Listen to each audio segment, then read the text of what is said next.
हा national highway road आहे. National highway number 3, Nashik Mumbai जाणारा आग्रा रोड, आशाई मार्ग नंबर 47. हे जैन मंदिर आहे.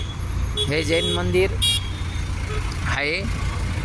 त्याच्यानंतर हा मुंबई हायवेवरून जो रस्ता येतो आहे नाशिकचा, तो इथं विल्लोळी गावाकडे एक जातो, एक संघर्षनगरमध्ये रस्ता जातो. इथं मोठे मोठे वाहन येतात, छोटे छोटे वाहन येतात. ते जाता येताना इथं बघा, हा रस्ता पूर्ण फुटलेला आहे. काही वर्षापासून इथं रस्ता झालेला नाही आहे. त्याकरता इथं रस्ता व्हावा आणि ही जी धूळ उडत आहे, ती धुळेच्या जागेला कायमस्वरूपी विराम मिळावा. तो समोर कचरा पडलेला आहे. 8 ते 15 दिवसामध्ये तिथं कर्मचारी येऊन तेवढी साफसफाई करावी त्यांनी. ही माती इथं पडलेली आहे. ही माती लवकरात लवकर उचलून जिथं खड्डे असतील तिथं भरून टाकावा. हे बघा, हे झाडं लावले होते PWवाल्यांनी, ते इथं पूर्ण धुळीमध्ये मरू राहिले. कोणी त्याची दखल घेत नाही. हा कचरा लोक इथं आणून टाकतात. त्याच्यामुळं काय होतं आहे का, ते रोगराई वाढत आहे. कोणी इथं साफसफाईला येत नाही. आता आम्हाला जागा नसल्यामुळं, मी 1-4 असल्यामुळं माझ्याकडं सर्टिफिकेट नाही 1-4चं. मला शासनाची काही मदत नाही व मी जास्त शिकलेला नाही. त्याच्यामुळं माझ्याकडं जे सामान आहे, त्या सामान इथं फुटपाथवर अशी दोरी लावून विकत आहे आणि 31 तारखेपासून बसत आहे. पण आजपर्यंत सेल नाही त्याचावाला. 1-2 वस्तूशिवाय 10 रुपये, 20 रुपये, 40-50 रुपयापासून पुढं कधी सेल झाला नाही वस्तूचा. असं जर सेल झाला नाही तर सर, आम्ही घराचं भाडं कसं भरणार? घराचं लाईट बिल भरायचं राहतं, मोबाईल खर्च, 1-2-3 जण परिवार आहे, त्यांना घराचा किराणा बी भरावा लागतो. त्या लोकांनी काय करावं? कुठून सुविधा द्यावात त्या? जॉब कोणी देत नाही. वय झालं आहे आता 58 वर्षाचं, त्याच्यामुळं कोणी जॉब बी देत नाही. कारण जॉब देतात तर त्यांना 5, 6, 7, 8, 9, 10 हजार रुपयापर्यंत माणूस पाहिजे अशासाठी. आणि जेवढं 8-9 घंट्यामध्ये काम करून घेतात त्याच्यापेक्षा जास्त काम करून घेतात. ही सुविधा पाहिजे, ती सुविधा पाहिजे, हे काम झालं पाहिजे, ते काम झालं पाहिजे. त्याकरता कोणी परमनंट ठेवत नाही. त्यांचे मतलब निघून गेलं का ते लोक काढून टाकतात. हॉटेलमध्ये 12 घंटे काम करून घेतात, सुट्टी देत नाही. सुट्टी देत नाही, वरतून पगारही वेळेवर भेटत नाही. वेळेवर भेटत नाही, लावताना सांगतात सुट्टी देऊ, सुट्टीचे पैसे देऊ, पण ते बी देत नाही. मग त्याच्याकरता ते काम करून परवडत नाही. 12 घंटे सिक्युरिटीचे काम करून ते 8,000, 9,000, 10,000, 11,000, 12,000 रुपये हातात देतात. 12 घंटे काम करा. कधी माणूस नाही आला तर ओव्हरटाईम करा, ओव्हरटाईमचे पैसे देत नाही. नाईट केली तर नाईटचे पैसे देत नाही. कितीतरी असे मालक लोक भेटले मला, तर त्यांनी माझे महिन्याचे 2-2, 4-4 हजार रुपये कापून घेतले. ते बी हे व्हिडिओ बघत असतील, त्यांनी बी विचार करावा का आम्ही गरिबाचे पैसे कापून किती मोठे झालो, किती नुकसान झालं, का फायदा झाला आमचावाला. काही याच्यामध्ये भाजपचे कार्यकर्ता आहे, ज्यांचे इथं विल्लोळीमध्ये हॉटेल आहे. हॉटेलचे नाव नाही सांगत, कारण जागा भाड्याची असल्यामुळं ते उपयोग नाही काही सांगून नाव त्यांचंवालं. कारण पैसा आहे त्यांच्याकडं. राजकारणी लोक आहे, आमच्यासारख्या गरीब लोकांना कधी बी उचलून फेकू शकतात, घर खाली करून घेऊ शकतात, मारू शकतात घरी येऊन. ते लोक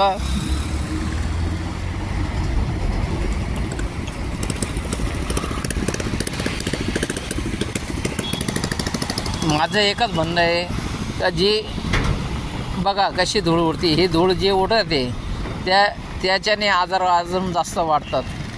श्वासरोग होतो, अल्सरचा रोग होतो, याच्याने कफ होतं शरीरामध्ये, टान्सिल होतात. टान्सिल गळ्याच्या आजूबाजूला गाठी होतात. रक्त खराब झाल्यामुळं पूर्ण शरीरावर गाठी येतात. कारण मी आयुर्वेदिक औषधामध्येही काम करतो 1998पासून.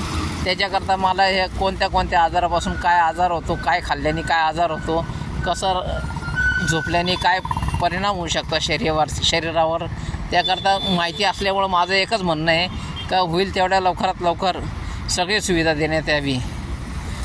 जिथं कचरा पडलेला आहे तो उचलण्यात यावा. आणि जे काही आहे ते तुमच्या डोळ्यासमोर आहे. मी काही खोटी व्हिडिओ बनवत नाही आहे. आज माझी परिस्थिती खराब असल्यामुळे मी रोडवर आलो आहे काहीतरी माल विकण्यासाठी. आणि त्या हिशोबाने आज मी बघत आहे का इथं काय काय परिस्थिती आहे. हे सुद्धा संघर्षनगरचे वासी आहे. आम्ही फक्त आमच्या मोलमजुरी जे करतात बांधलेलो आहे. जेवढी मजुरी करतो आम्ही तेवढे आम्हाला पैसे मिळाले पाहिजेत. जे नाही देत त्याच्याकरताही आम्ही काही बोलत नाही. कारण आमचे जे गुरुजी रामपालजी महाराज ते बघतील. कारण त्यांनी सांगितलं आहे कोणाशी भांडवू नये, कोणाशी काही बोलू नये. जे करायचं ते परमात्मा करतील. कारण सत्याला कोणीतरी वाली तर उठल का नाही, तो बी सत्याला वाली.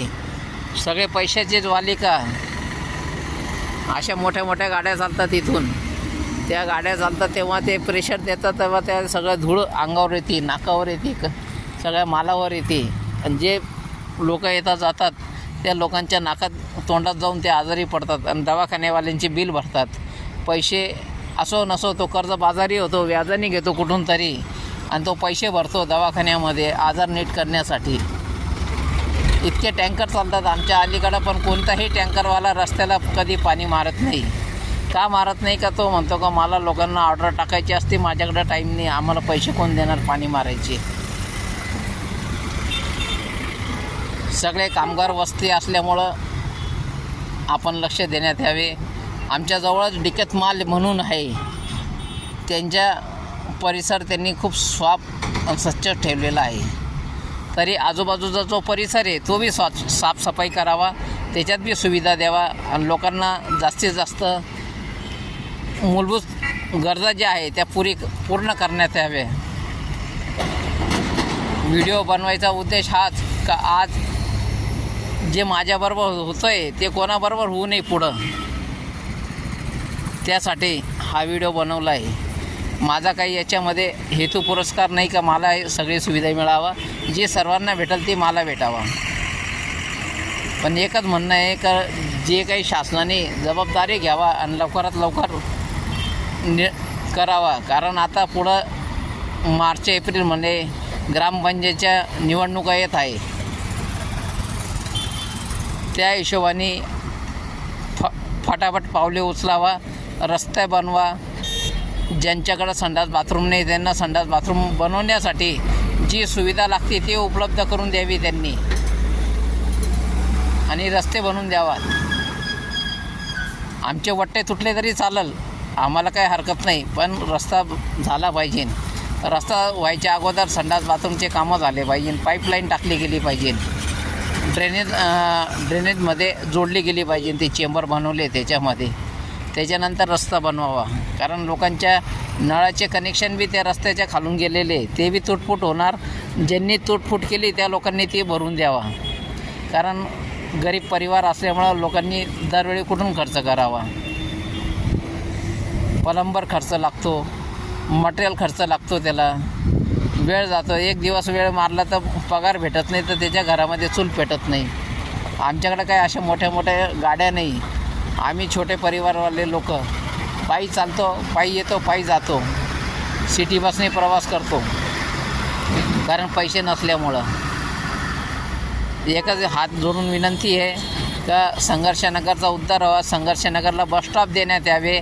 येताना जातानासुद्धा पद्धतशीर तिथं आम्हाला बसस्टॉपचा शेड बांधून देण्यात यावा. संघर्षनगरला प्रत्येक बस थांबली पाहिजे. इगतपुरी डेपोची ही बस थांबली पाहिजे. तिथं रात्री बेरात्री आम्हाला यायला गाड्या राहत नाही. इगतपुरी बसवाले सरळ म्हणतात का तुम्ही इगतपुरी घोटीचं तिकीट घ्या आणि कुठंही उतरा.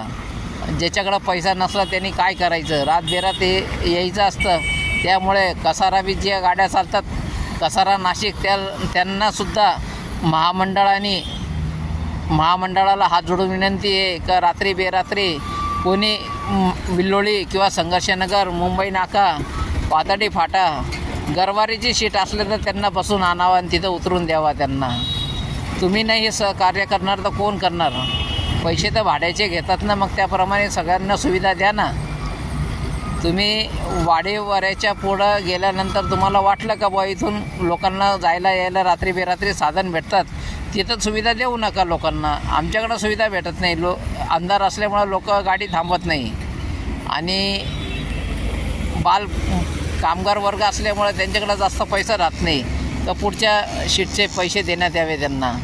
ज्यांना मालेगाव जायचं आहे ते मालेगावच्या गाडीला हात देतात तरी गाडी थांबत नाही. इथं थांबली पाहिजे गाडी, कारण हा स्टॉप नॅशनल हायवेवर जास्तीत जास्त लोकांना त्याचा लाभ मिळाला पाहिजे. कामगार वर्ग असल्यामुळं तो लांबून आलेला असतो.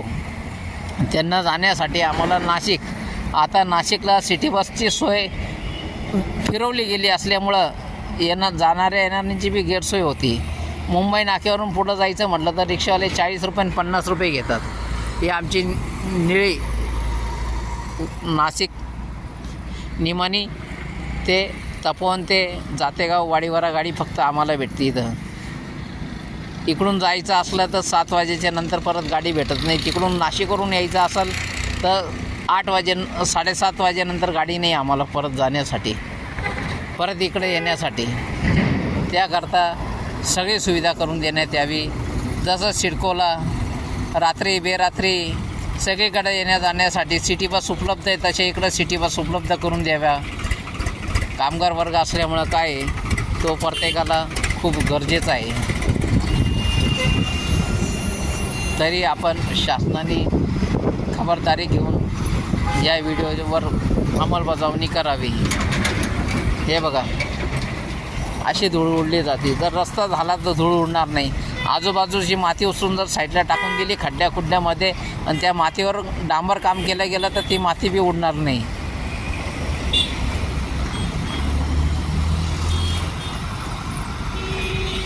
लोकांनी कष्टाने पैसे कमवायचे, डॉक्टर लोकांच्या तोंडात घालायची, फी बी द्यायची, औषधाचे पैसे बी द्यायचे त्यांना.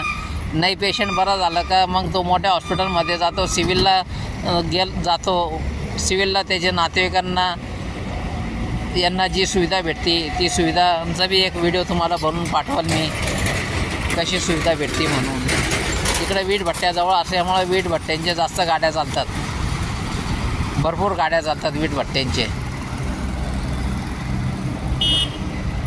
त्यांनाही सांगून पाहिलं का बा तुमच्याकडं जे कचरा माल उठतो तो माल आणून तुम्ही खड्ड्यात टाकून देता. ते म्हणतात भाऊ आम्हाला टाईम नाही आहे, आम्ही काही ठेका घेतला नाही तुमचे रोज रस्ते रिपेअर करायचा. रात्री बेरात्री इथं अपघात होतात. त्या अपघाताच्या टायमाला त्यांना पाणी द्यायला बी कोणी राहत नाही, तर मदत कोण करणार इथं? साहेब, काही तुम्हाला याच्यात चुकीचं वाटलं तर मला माफ करा, कारण माझ्याकडे पाठीमागं कोण नाही आहे. मी वन शो आहे.